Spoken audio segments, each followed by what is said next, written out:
صبرني يا رب. ايه ده يا عليا؟ ده يا فندم اول الخيط لبراءة ادم. ادم مين؟ ادم عبد الحي الارهابي يا فندم اللي تهمينه في قتل الامريكاني. الله، وايه دخله بالراجل ده والست اللي معاه؟ ما ده يا فندم الراجل الامريكاني اللي اتقتل. ايوه الراجل الامريكاني افتكرته. البيه كان عامل كاميرات تجسس في شقته بتصور كل اللي بيحصل. يا نهار ابيض، صحيح امريكاني صحيح. واللي حصل بقى ان الهارد ده اختفى من مسرح الجريمه. هارد ايه؟ الهارد يا فندم اللي متسجل عليه جريمه القتل وكل الفيديوهات. الله، والفيديو ده جبتيه منين؟ من على النت. على النت؟ طب وبقيه الفيديوهات فين؟ ما هو ده بقى اللي انا جايه لحضرتك عشان اكيد اللي نزل الفيديو ده على النت هو اللي عنده الهارد اللي اتسرق اللي عليه جريمه القتل وبقيه الفيديوهات. بس على فكره ده كلام خطير قوي يا عليا. ايوه يا فندم، انا علشان كده بقول لحضرتك ان هو موضوع هيكسر الدنيا. بس يا خساره لو ما كانش في حظر نشر. والله يا فندم انا شايفه ان دي خبطه صحفيه ما تتعوضش، وبعدين يعني هتزود عدد المبيعات زياده، حضرتك مش متخيل قد ايه. يعني ايه؟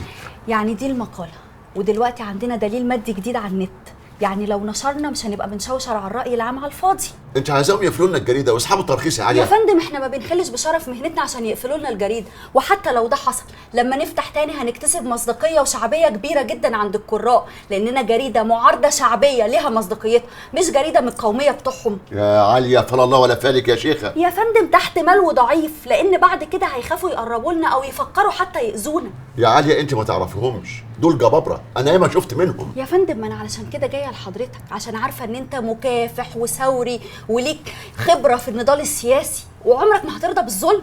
بس يا عليا يعني ما بسش، احنا كده هنبقى بنساعد البوليس وبنلفت نظره للفيديو اللي هو اول الخيط للوصول للسارق. طيب وهم ما يعرفوش حاجه عن الفيديو ده؟ بصراحه انا مش متاكده، بس اكيد بعد ما ننشر هنلفت نظرهم وهيبداوا يدوروا في الطريق الصح. تفتكري يا عليا؟ اكيد يا فندم، احنا كده بنساعد العداله. الباقية في حياتك يا صبرا. حياتك الباقية يا اخوي. امين راح يا عامر خلاص. كلنا رايحين يا صبرا. ونعم بالله. ادم فين يا عامر؟ ادم بخير، هو عندي دلوقتي في المزرعة، كسر الدنيا عشان يجي ياخد عزبوه، وانا ونانسي منعناه بالعافية. يا عيني عليك يا ابني، حتى عذبوك ما عرفتش تاخده. معلش ما تخافيش، بس ادم بخير. كبد عليك يا ابني، زمانه تعبان دلوقتي. عشان خاطري يا عامر روح له، ما تسيبوش، لازم تكون معاه في الظروف اللي هو فيها دي. اسلم له يكون لوحده دلوقتي، بدل ما انزل من عندكم والحكومة تقطرني ويعرفوا طريقه ويبقى فيه مشكلة. وبعدين كمان مش معقول ان انا اسيبكم من اول يوم كده. وما تنسيش يا صبرا ان في ناس كتير هتيجي تعزي. واضح انكم مش شايفين شغلكم كويس، بدليل ان حته بنت صحفيه صغيره قدرت توصل للفيديو بتاع الراجل الامريكاني، وانتوا محدش فيكم هنا. ايه الفيديو بتاع الراجل الامريكاني ده؟ انا مش فاهم حاجه يا سعادتك. لحظه بس يا هشام بيه، اسمها ايه الصحفيه دي معاليك؟ اتفضلوا اقرا يا بهوات يا بتوع امن الدوله. يا بنت اللذينه. يا باشا اقرا يا باشا. انت جابت المعلومات دي كلها منين؟ من النت يا بيه. البت دي تجيبوها وتفضلوا وراها لحد ما تعرفوا جابت الفيديو منين، مفهوم؟ امرك سعادتك. وقسما عظما لو ما شفتوا شغلكم كويس وجبتوا لي قرار القضيه دي وفي اسرع وقت لاكون مستغني عنكم. اتفضلوا يا بهوات. تمام سعادتك.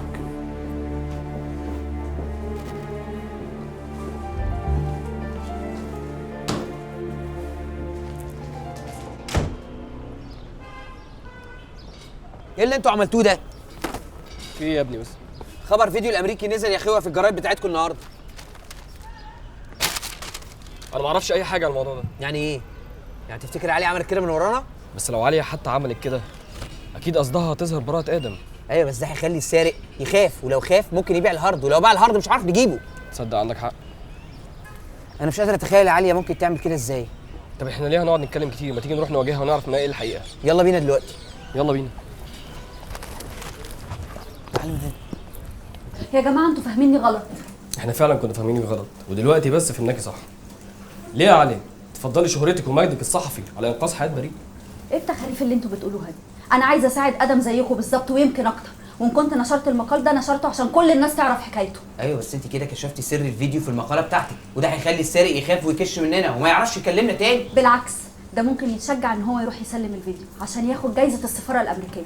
جايزه مين يا هبله؟ ده كده هيقبضوا عليه. يقبضوا عليه ليه؟ عشان هو اللي سرق. بالعكس، انا حاسه ان اللي سرق الهارد مش هو اللي نزل الفيديو على النت، لان لو كان هو كان هيخاف ينزل دقيقه واحده من الفيديو ده عشان ما يتقبضش عليه. امال مين بقى ده ان شاء الله؟ واحد فرحان بالافلام وما يعرفش اي حاجه عن الفيديو اللي فيه جريمه القتل. يا جماعه دي الحقيقه وده احساسي الصحفي وما تستهونوش بيه. اللي في الجرنان ده يا علي بقى انت اللي تكشفي سرنا؟ المقاله دي خطر جدا على ادم. ممكن قوي دلوقتي ننزل الفيديوهات دي يبقى اتخلص منها باي طريقه من كتر خوفه، ويبقى كده دليل براءه ادم الوحيد ضاع بسببك. نانسي ممكن تهدي وتيجي تقعدي وانا افهمك على كل حاجه لو سمحتي.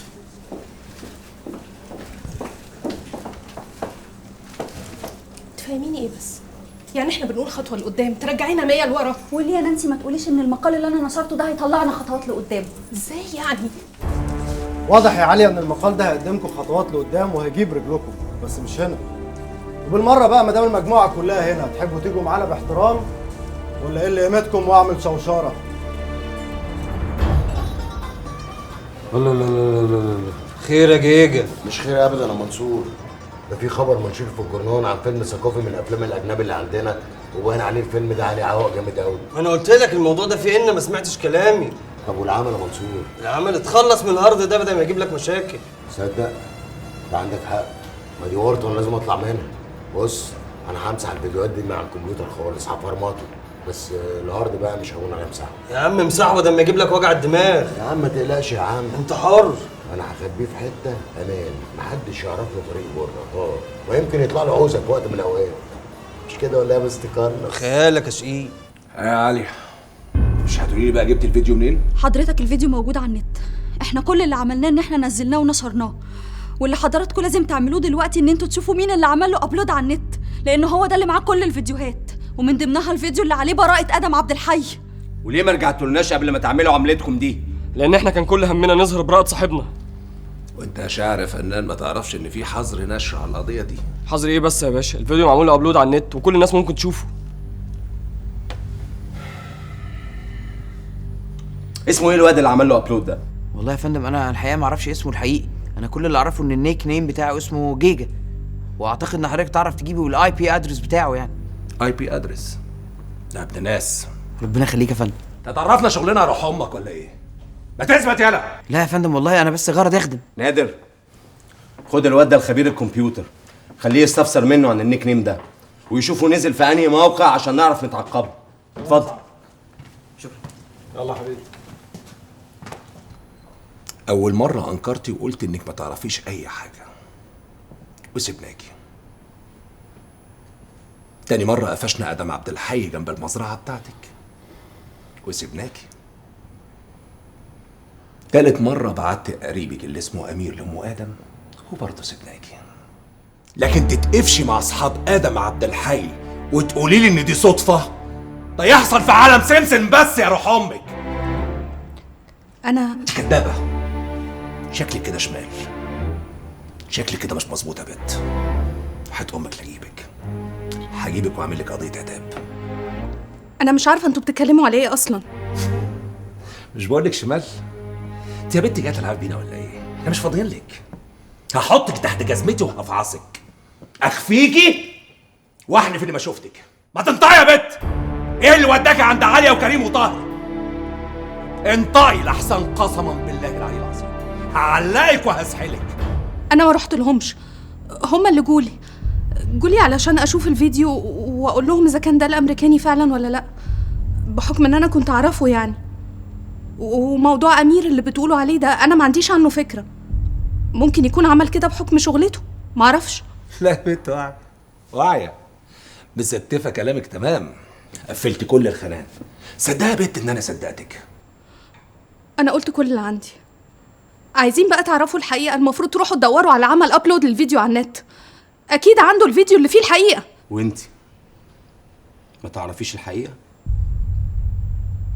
ما هو انا قلت كل اللي عندي، انتوا اللي مش مصدقيني. ايوه. طيب حاضر، ثانيه واحده. سيف باشا. ايوه. لا يا ابني. طب انا في طريق. انا داخل جوه. ها مفهوم سعادتك. نانسي، انا هسيبك كده 5 مع شمبي. عايز ارجع الاقيك عقلتي وقلت كل حاجه عشان تروح تنام في سريرك. ما عندناش بنات حلوه تنام بره. يا اما قسما بالله لا هلففك على مخبرين امن الدوله نفر نفر. اكتر في شيوط شويه عندهم اكتئاب. بس على الله بقى تكوني بتعرفي ترقصي. لسه مستعجليش. مستعجليش.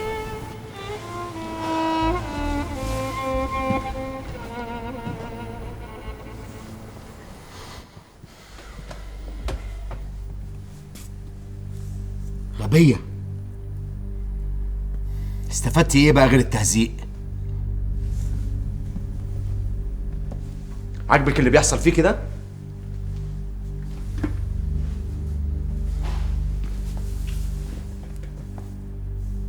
اقعدي اقعدي.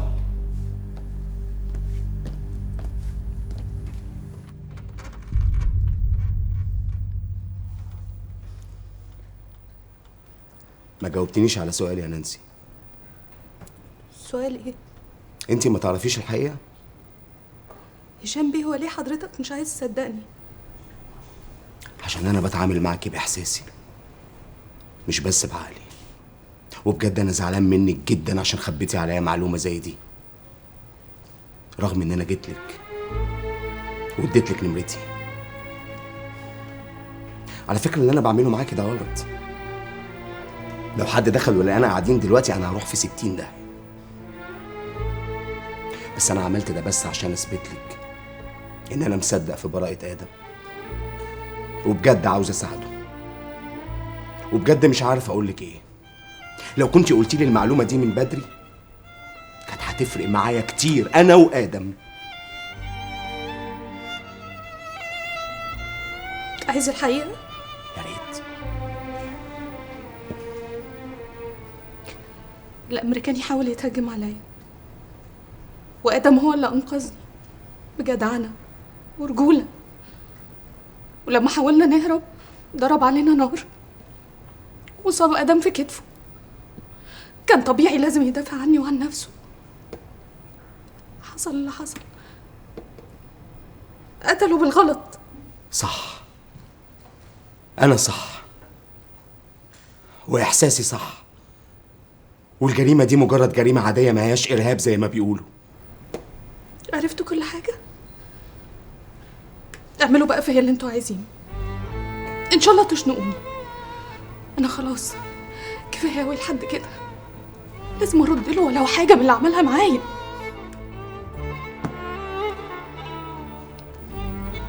اعترافك ده هيفضل سر ما بيني وما بينك. ايوه يا نانسي، عشان انا لو ذكرت اعترافك ده في التحقيق انت هتروحي في 60 داهيه وهتتسجني، وانا عاوزك بره عشان تساعديني ان احنا نثبت براءة ادم. بتتكلم جد؟ من اول ما جيت لك وانا بتكلم بجد، بس انت اللي ما كنتيش عاوزه تصدقيني. بس متهيألي لما تخرجي من هنا ممكن تصدقي.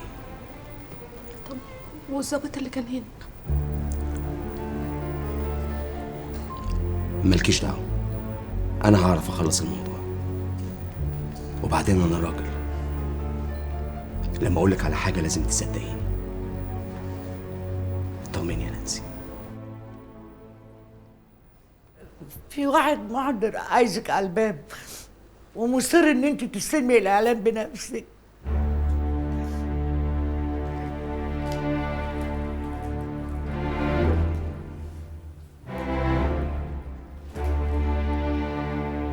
ايه هو سيف عملها ولا ايه؟ مش عارفه، مش عارفه يا بنتي، مش عارفه.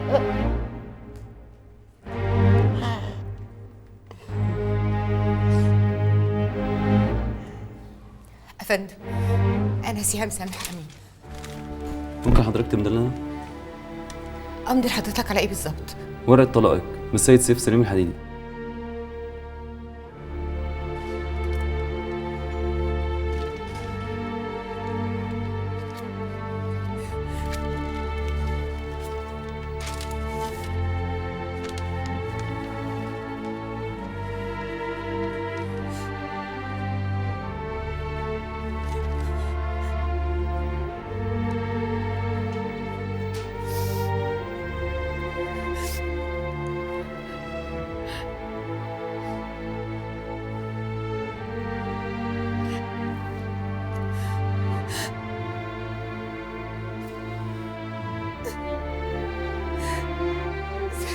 طلعني يا بابا.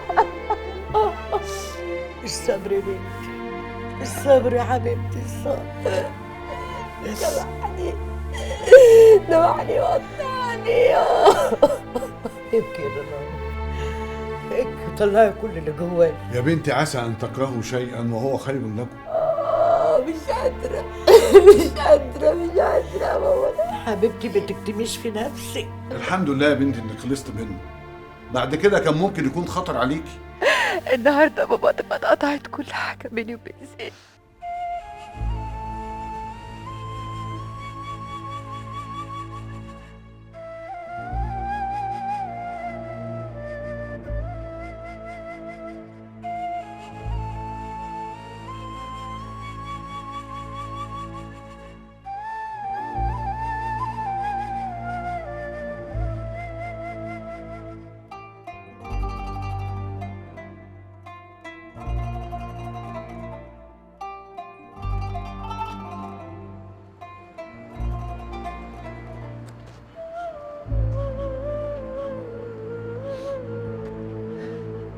بجد بقى، ده بجد بقى. إنا لله وإنا إليه راجعون.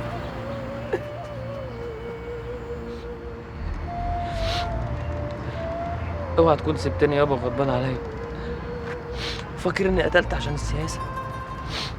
والله عمري ما دخلت السياسة ولا اعرف عنها حاجة.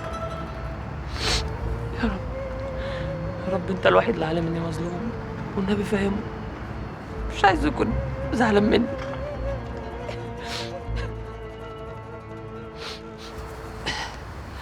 يابا انا ما عملتش حاجه غلط والله العظيم يابا. انا عملت الجدعنه والرجوله اللي انت علمتهم لي، ما وطيتش راسي ووقفت مع الحق. مش ده كلامك؟ وما جيتش على كرامتي زي ما علمتني. يابا انت في دار الحق يابا، واكيد عارف اني مظلوم، والله العظيم مظلوم.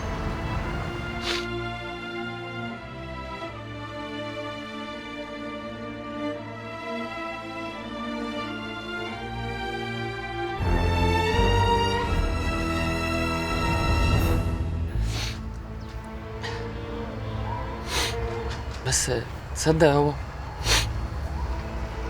انا حاسس ان انت في حته حلوه قوي يابا دلوقتي.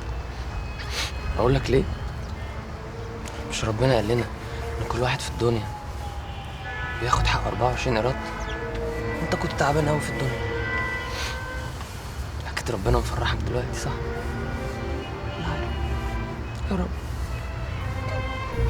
طمني عليك والنبي.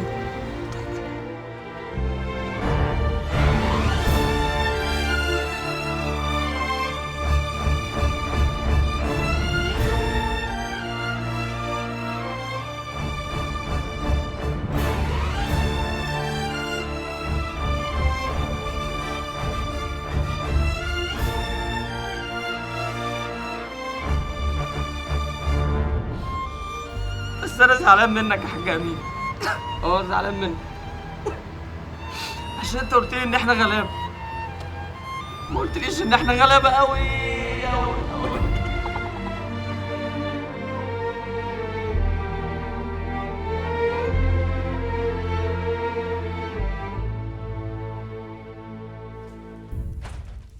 ايه ده؟ ايه اللي جابك هنا؟ ليا حق عندك وجاي اخده. حق ايه يا محقق؟ قسما بالله العلي العظيم لو فتحتي بقك بنص كلمه لكنت ضربك 30 جزمه فوق دماغك. اتفضل بص في الورقه دي، وانت اللي هتضرب نفسك 100 جزمه. ده تحليل الدي ان ايه لابنك اللي انت قتلته في بطني وقتلتني معاه. التحليل ده مزور، وقلت لك بدل المره 10 ده مش ابني، انت الوحيده اللي عارفه مين ابوه. انت ايه؟ انت ايه يا اخي؟ مش بني ادم. انت ايه؟ ضميرك مش هيصحى. ايه؟ كفايه بقى، انت لا بترحم ولا بتخلي رحمه ربنا تنزل. يا اخي فوق بقى، يمكن ربنا يفوقك. تعيط على ايه؟ ابن الحرام ما يتبكيش عليه يا سام. لا يا سيف، ده ابنك اللي انت قتلته.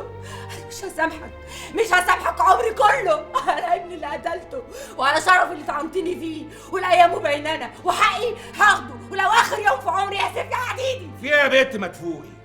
انت جاي تهدديني هنا في بيتي ولا ايه؟ قسما عظما لو عتبت هنا تاني لا معلقك بمسمارين على باب الشقه، فاهمه ولا لا؟ بره بره، يلا هطلع. يلا طلع سلامه. طلع يا سيف بيه خلاصي. ايدي. طب يلا وحقي هاخده. والله والايام بيننا. وريني. وبكره هثبت له. ماشي تعالي لي بقى هنا قبل ما تمشي.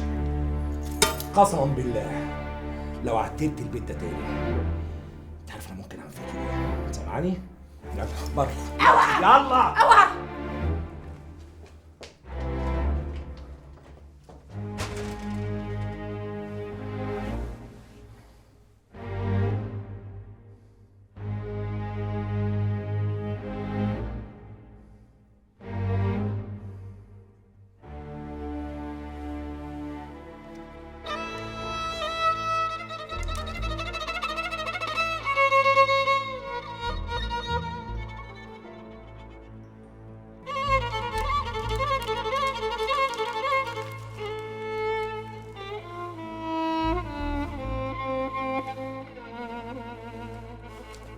انت حيوان؟ ليه بس كده يا ست هانم؟ انا مش قايله لك يا غبي تروح تجيب لي شامبو للشعر المجهد، راح تجيبه لي للشعر العادي؟ عادي هرجعه تاني يا ست هانم. لا مش عادي، انت لسه عايزني افضل مستنياك لحد ما تروح وترجع لي ان شاء الله ولا ايه؟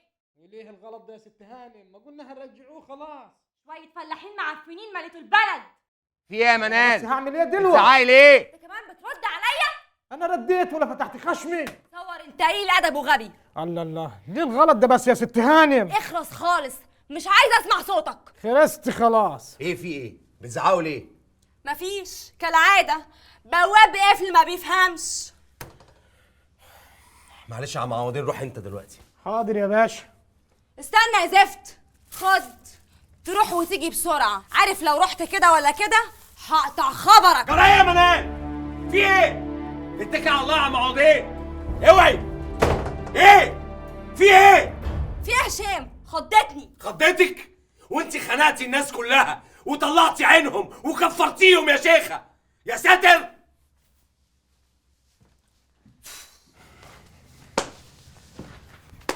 ممكن افهم ايه الاسلوب ده؟ ده الاسلوب الوحيد اللي يتناسب مع اسلوبك اللي عايز الحرق ده.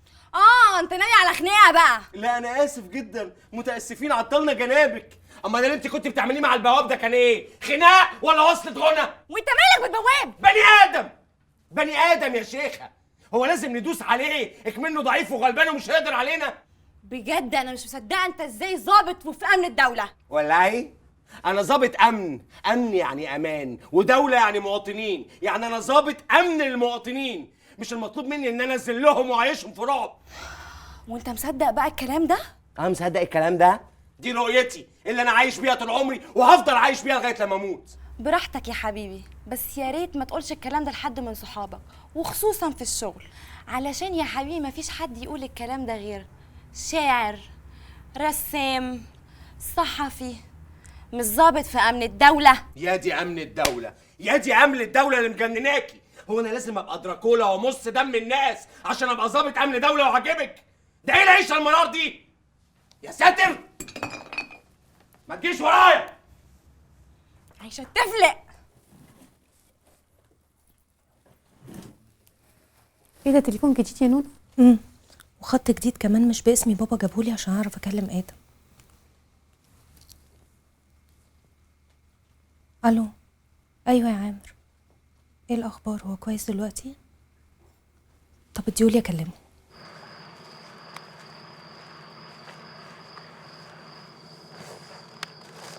بسم الله الرحمن الرحيم.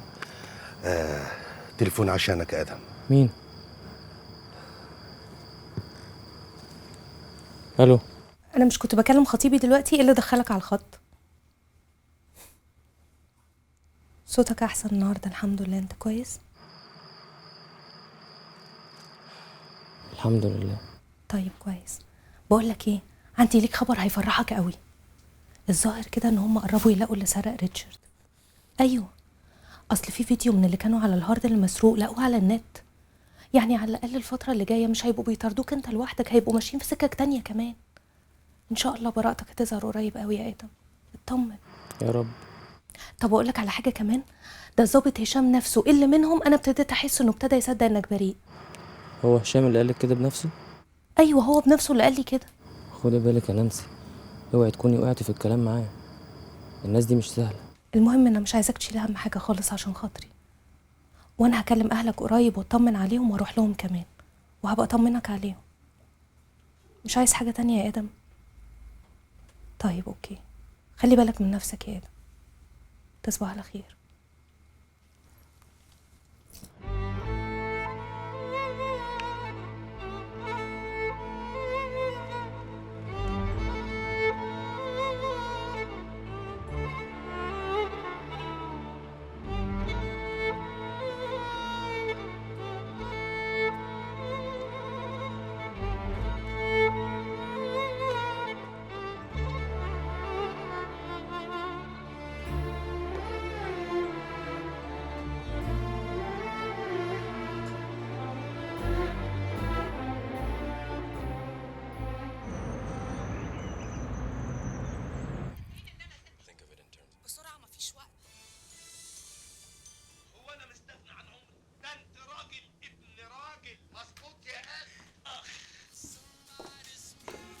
سلام، انا نازل. سلام. ايه الملل ده؟ الو شاهي، وحشتيني كده يا وحشه، شهر ما اشوفكيش. عاشفه في مطعم سمك النهارده في اسكندريه. انت عارفه ان انا بحب ده قوي، بس مش هينفع. مفيش يا ستي، جوزي محرم عليا النزول الا في ويك اند بس، وبعدين هايدي لسه راجعه من الحضانه ودخلت تنام. ما انا عارفه ان احنا هنروح ونرجع سد رد زي زمان، بس بقولك البنت نايمه ومش عارفه هتقوم امتى.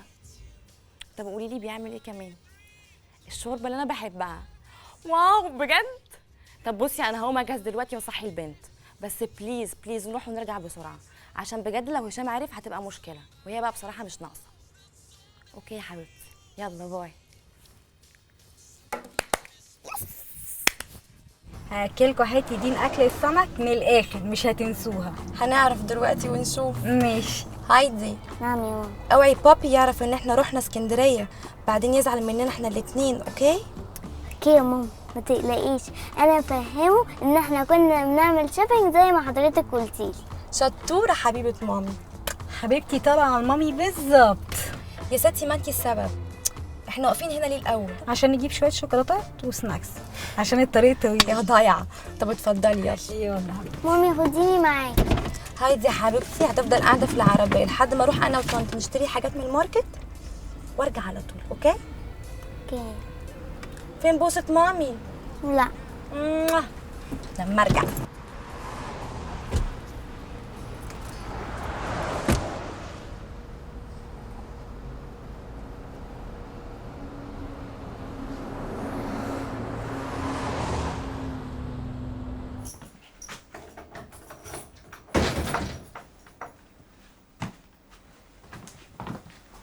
ازيك يا هنا؟ عامله ايه؟ انت كويسه؟ انا مش كويسه خالص يا نانسي، انا تعبانه قوي. ممكن اطلب منك طلب؟ اه طبعا اتفضلي. بصي احنا بنات زي بعض، يعني اكيد هتفهميني وتحسي بيا. انا عارفه ان ادم في مزرعه خاله عامر، بس ما حدش عايز يقولي المزرعه فين. ارجوكي وحياه اغلى حاجه عنك تساعديني. انا هتجنن واشوف ادم، انا ولا عارفه اكل ولا اشرب ولا انام ولا اعمل اي حاجه في حياتي. انا خلاص اتاكدت ان انا مش هقدر اعيش من غيره. انت متاكده يا هنا؟ بعد كل اللي حصل